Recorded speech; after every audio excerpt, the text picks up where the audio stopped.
The Alberta NDP are changing the residency requirements to vote in upcoming Alberta elections. Did I say changing? I should have said removing them altogether.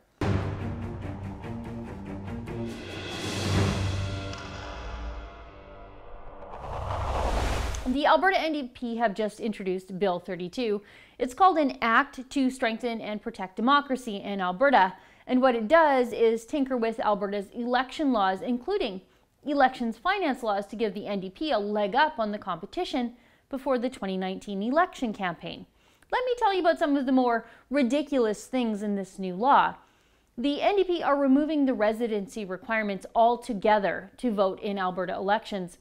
You used to have to be a resident of Alberta for 6 months before you could vote in our elections, just to have a little skin in the game. But now under this new law that will undoubtedly pass because of an NDP supermajority, you can literally drive to Alberta from BC on the very same day of the election, go down to your local Canadian Tire to get a wildlife identification card, which only requires your Canadian passport number, and then use that as ID to vote in an Alberta election. Then just head right back to BC. You can do this every 4 years if you like, if you're so inclined. Now, I'm not saying that this would be ever enough people doing this to sway the results of an election either way, but it is definitely enough to mean that my vote and your vote as Albertans of over 6 months will be devalued after this bill is passed. And if that's the case, how does this law do anything to quote unquote protect democracy? Now, yesterday I also told you that this omnibus elections bill is going after so-called third-party advertisers or political action committees in Alberta, hammering them with new spending and donation rules. I also told you that in advance of this bill, Elections Alberta, responding to some sort of complaint, sent us at the Rebel a letter saying that we might be breaking Alberta elections laws because we have not registered as third-party advertisers. We aren't third-party advertisers, of course, we're journalists, but what the NDP was trying to do before they passed this punitive bill was to catch us in a big net and declare us to be third-party advertisers. This would then make us subject to the restrictive new spending rules in Bill 32, and it would limit the amount of coverage that we could give to Rachel Notley and all of her beautiful failures. It's authoritarian garbage.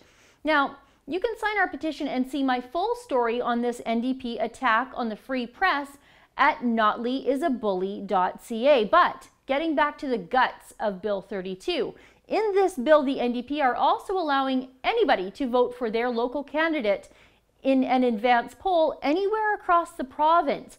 The NDP will also shift pre-polling days closer to the writ being dropped. What this means is you can start voting in advance earlier, closer to the date of the election being called, before you've had a chance to hear all the dirt on the NDP. Now, while these two things can seem sort of harmless on their face, the NDP didn't consider the logistics of it all, or maybe they have considered the logistics and the chips just fell in the NDP's favor. For example, the NDP are not allowing Elections Alberta to use electronic vote counters to count all those additional advanced poll votes. And by moving the advanced voting days closer to the day of the election being called, Elections Alberta is saying that they won't have time to print and distribute those where to vote cards that end up in your mailbox, or even have time to add the names of the candidates to the ballots. Now, isn't that convenient for the NDP, who will likely be running a whole slate of incumbent candidates and who won't have to worry about sorting out nominations as the election is being called? Now, what this means is Albertans could be voting in advanced polls before the opposition parties even have their candidates' names printed on the ballots. What a sleazy way to try to win an election. And this bill is so bad that Alberta's Chief Electoral Officer, Glenn Ressler, actually had to write a formal letter to Christina Gray. She's Alberta's Minister for Democratic Renewal and the minister driving this bill. That formal letter told her that the new legislation will have unintended consequences and will simply be impossible to implement. Ressler said in his letter that he's concerned that Bill 32 will deteriorate the services provided to electors. Interesting consequences for a bill that's called an Act to Strengthen and Protect Democracy in Alberta, wouldn't you say? And all this because the NDP is inexperienced, because the NDP don't really understand elections, what needs to be done, and how fast these things can be done and implemented.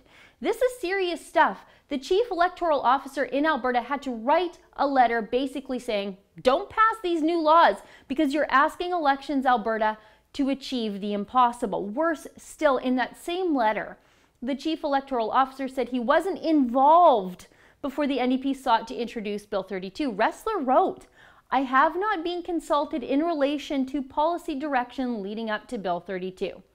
Did you get that? The guy in charge of elections laws in Alberta wasn't involved in changing the elections laws in Alberta. Remember when Trudeau's token appointment as the Minister of Democratic Reform, Marion Monsef, tried to redo Canada's elections process by eliminating first-past-the-post elections? She bungled it so badly that it blew up in her face and everyone was mad at her from both the left and the right. That's what happens every time a progressive tries to rejig how we do elections in this country. It's blowing up in the NDP's face, but they're too ideological and just too eager to use the power they have, the power of the legislature, to stack the deck for themselves and to back off and do the right thing. For the Rebel.media, I'm Sheila Gunn-Reid. Rachel Notley and the NDP are reworking Alberta's election laws to help them win the next election. They're also changing election laws to try to shut up their loudest critics. Critics like me. To learn more about this story and to sign our petition, go to notleysabully.ca.